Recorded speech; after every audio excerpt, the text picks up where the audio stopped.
Berjumpa lagi dengan tajuk demokrasi.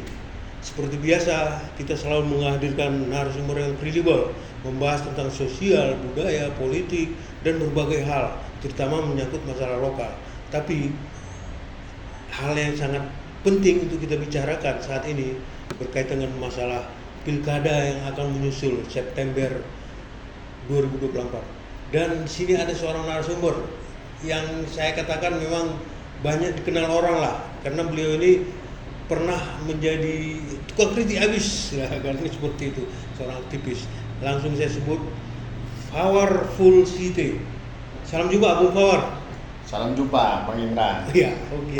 Ini kayaknya memang kita bincang-bincang santai aja lah ya dengan kondisi Kota Siantar.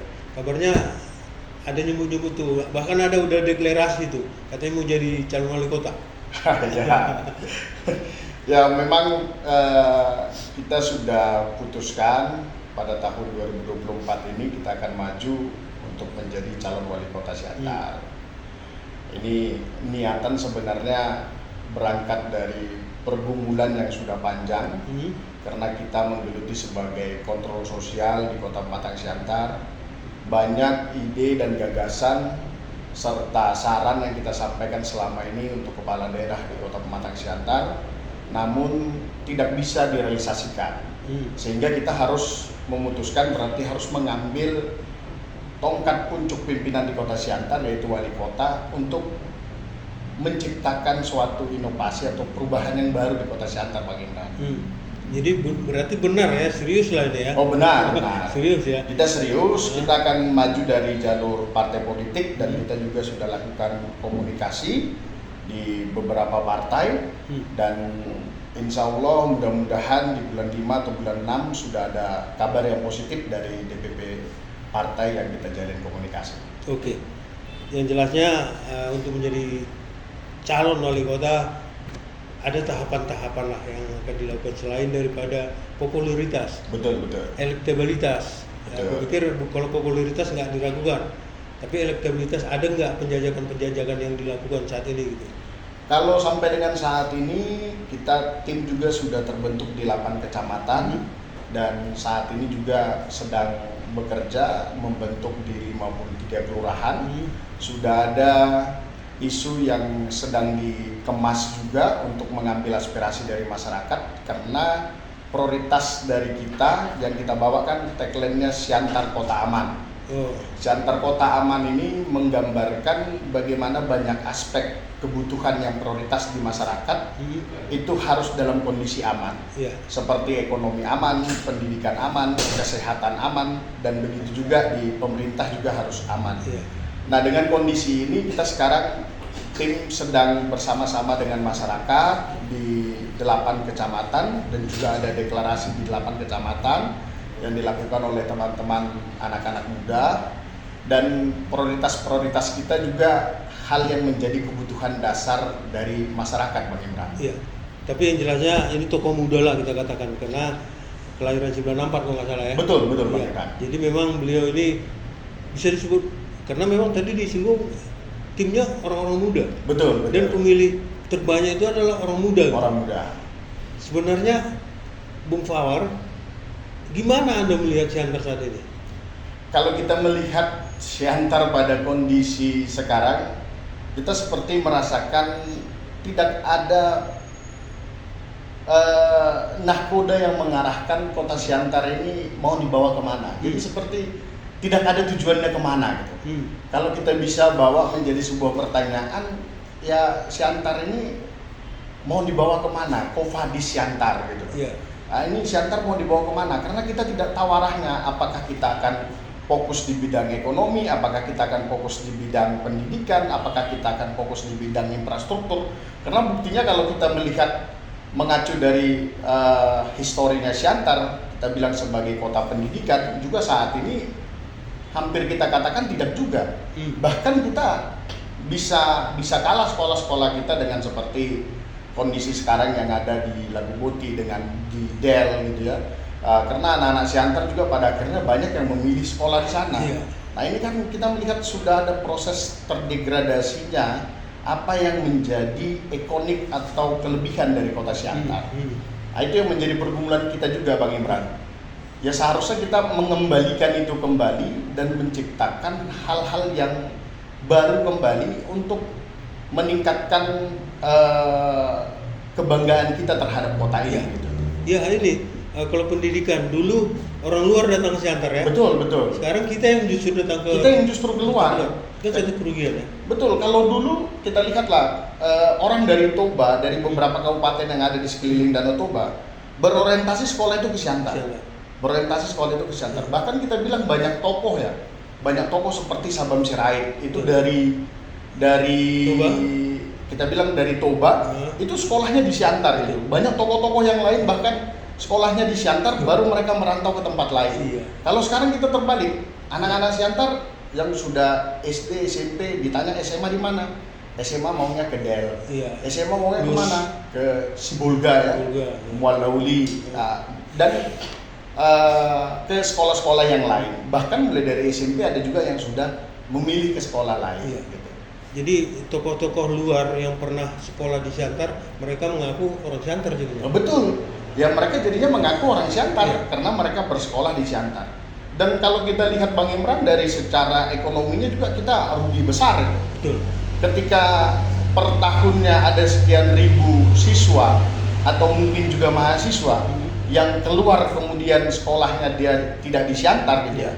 Ya berapa kita bayangkan seandainya bulanannya saja 2 juta setiap bulan dikirim orang tuanya, uang Siantar itu keluar. Mungkin miliaran rupiah setiap bulan harus keluar. Harusnya uang orang luar datang di sini ya. Datang ke sini gitu. Ya, seharusnya banyak anak-anak yang sekolah di sini orang luar, banyak kita katakan yang juga kuliah di Siantar. Ya pada akhirnya bisa dirasakan oleh pedagang di sini, oleh masyarakat di Siantar. Nah, itulah kita gambarkan banyaknya kerugian ketika pendidikan itu salah diurus. Gitu. Oke, sektor pendidikan. Mungkin sektor apa lagi? Sektor ekonomi. Nah, sektor ekonomi kan kita lihat Siantar ini hampir tidak ada inovasi kita lihat di 10 tahun belakangan ini. Apa sektor ekonomi yang paling kita bilang yang paling krusial di Siantar? Contohnya seperti UMKM. Iya. Nah, salah satunya kan pendapatan daerah itu dari pajak UMKM dan juga pajak-pajak distribusi yang lainnya. Meskipun kalau kita lihat kan PAD kita juga masih cenderung sangat rendah ya. Kalau saya tidak salah itu berkisar 179 miliar untuk di tahun 2023. Jadi kalau kita lihat ini kan apa sebenarnya peranan Pemko Siantar? Apa peranan Wali Kota Siantar untuk menciptakan atau meningkatkan perekonomian Kota Siantar, terkhususnya untuk pendapatan per kapital di setiap masyarakat. Nah, seharusnya ada sentuhan-sentuhan yang konkret, bantuan-bantuan yang konkret yang diberikan kepada UMKM. Kalau kita tanya, pedagang pasar Horas, pedagang perluasan, pedagang pajak Hongkong, atau bahkan pedagang-pedagang yang saat ini ada di beberapa kecamatan yang sudah terbentuk sebelumnya pasar-pasar kecamatan, hampir tidak ada peranan pemerintah. Peranan pemerintah hanya kita katakan memberikan lapak lalu mengutip distribusi. Edukasi apa yang diberikan, nah kita tidak melihat selama ini gitu. Belum lagi kita bicara potensi anak-anak muda yang baru merintis usahanya. Nah ini hampir lagi tidak ada perhatian dari Pemko Siantar gitu. Ya, ketika kita bicara tentang ekonomi kerakyatan, betul. Ini semua menyeluruh ya. Betul Bang Imran. Ekonomi kreatif ya. Iya. Nah, kita pikir saat ini ekonomi kreatif kita sedang gimana? Ya, ekonomi kreatif kita ya kita bilang hampir tidak ada. Hampir tidak ada gitu ya. Padahal pelakunya kaum muda ya? Pelakunya kaum muda. Ya banyak loh komunitas-komunitas kreatif yang bisa kita bilang menghasilkan nilai jual yang luar biasa. Wah, itu hampir tidak tersentuh. Nah, kita nggak ngerti juga. Ada kita bilang dulu gedung UMKM ya yang dibuat di Jalan Merdeka. Kita nggak tahu fungsinya apa untuk pemberdayaan UMKM di Siantar dan khususnya untuk pengembangan ekonomi kreatifnya. Anak-anak muda di Siantar komunitas kreatif besar Bang Imran. Hebat. Besar dan bahkan mungkin banyak juga yang menjadi sampai dengan sekarang Abang sering aktif dengan mereka gitu kan. Pasti mengetahui keluh kesah mereka hingga saat ini. Iya. Mereka berjuang sendiri, ibarat sedang berjalan di padang rumput, banyak duri yang mereka harus lewati. Nah, betul. Untuk mencapai suatu tujuan. Nah, padahal kalau kita lihat kan Bang Imran, sebenarnya alokasi untuk pemberdayaan mereka itu kan ada di dinas koperasi. Jelas. Kan Ya. ada. Nah persoalannya Oke. dialokasikan kemana barang ini untuk pemberdayaan Ya. siapa kan? Inilah memang hal yang memang harus menjadi perhatian. Kita pikir kalau dikatakan oleh Bung Fawar ini harus disentuh lah ya. Betul, Paling betul. tidak seperti apa ada strategi lain kan. Betul. Tapi tadi udah pendidikan, ekonomi, apalagi Kesehatan. kesehatan. Kita sudah komit dengan tim dan kita juga sudah lakukan riset bahwa Siantar ini membutuhkan layanan kesehatan yang optimal. Salah satunya apa? Puskesmas itu harus buka 24 jam, Bang Emran. Kita sudah lihat bagaimana kebutuhan masyarakat kota ini kan tak selamanya orang begitu sakit bisa pergi ke rumah sakit. Iya. Tak selamanya orang punya kemampuan yang sama secara finansial. Dengan bukanya puskesmas 24 jam, itu sangat membantu kehidupan masyarakat kita bilang yang menengah ke bawah. Karena mereka bisa akses kesehatan itu dengan jarak tempuh yang dekat gitu ya. Iya.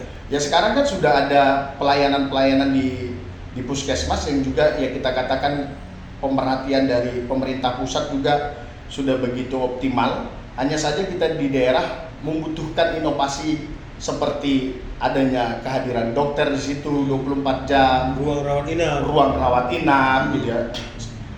Pertanyaannya apakah Siantar mampu? Mampu, Bang Imran. Mampu ya. Mampu sebenarnya, Bang Imran. Karena persoalannya mau atau tidak melakukan itu gitu Iya. loh. Nah, ini kan masyarakat ini kan bagaimana pemerintah bisa mengalokasikan dana APBD untuk pengembangan fasilitas kesehatan itu tadi. Itu tadi harusnya APBD itu pendidikan dan kesehatan. Betul. Itu prioritas ya. Paling prioritas. Prioritas ya. Ya mulai dari APBN juga kan sudah dikatakan Iya. prioritasnya sekian persen Iya. untuk pendidikan, untuk kesehatan juga sekian persen. Nah pertanyaannya kita sudah selama 10 tahun kita katakan melihat proses kebijakan-kebijakan yang dilakukan oleh pemerintahan, apa sentuhan yang dilakukan? Bahkan contoh, kalau kita sakit, jarang kita berpikir ke puskesmas. Enggak, Kita pikirnya kita insani, Iya. ke rumah sakit umum, Atau ke dokter dulu gitu. atau ke dokter dulu. Iya. Tak pernah berpikir Bang Imran, puskesmas lah dulu. Kecuali mungkin yang kita katakan rujukan BPJS kita harus ke puskesmas tertentu. Iya. Baru kita berangkat ke rumah sakit setelah ada rujukan dari puskesmas. Iya, inilah memang problema Siantar memang seperti dipaparkan oleh Bung Pawar. Tapi paling tidak nanti bagaimana cara pembenahan mungkin Bung Pawar punya strategi. Untuk sementara kita break dulu.